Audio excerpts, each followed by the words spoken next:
CEO को एक बीमारी थी और 20 साल से ज्यादा हो गए थे कि उन्होंने कुछ खाया ही नहीं था।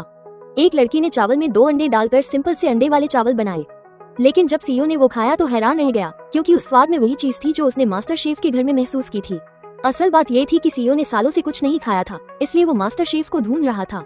लेकिन मास्टर शेफ ने खाना बनाना बंद कर दिया था, इसलिए मास्टर शेफ ने अपने स्टूडेंट द्वारा बनाए गए अंडे वाले चावल सीईओ को चखने के लिए कहा। सीईओ को वो बहुत पसंद आया और अब वो उस स्टूडेंट से मिलना चाहता था।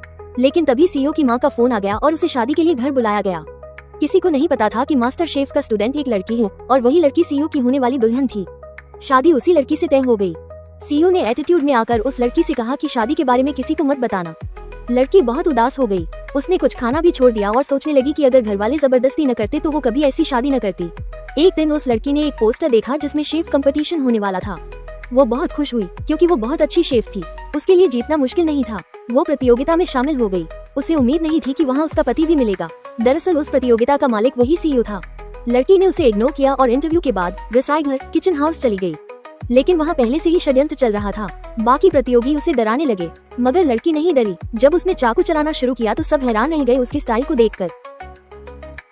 हेड शेफ, जिसे उससे खतरा महसूस हो रहा था, उसने लड़की को सिर्फ सब्जियां काटने का काम दे दिया।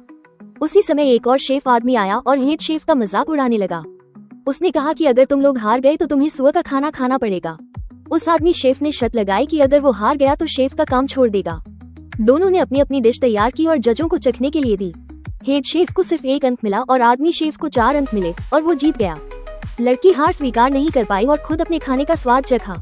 तभी उस आदमी शेफ ने कहा कि कोई और है जो मुझसे मुकाबला कर सके। तभी सीईओ की पत्नी वही लड़की ने कहा, हाँ मैं करूँगी। हेड शेफ ने उसका मजाक उड़ाया कि तुम एक सिंपल शेफ हो, क्या कर लोगी। लड़की ने शर्त रखी कि अगर मैं हार गई तो आप जो कहेंगे वो करूंगी, लेकिन अगर जीत गई तो मैं हेड शेफ बनूंगी। अगर आप जानना चाहते हैं आगे क्या हुआ तो पार्ट 2 का इंतजार करें। चैनल को सब्सक्राइब और लाइक करना न भूलें।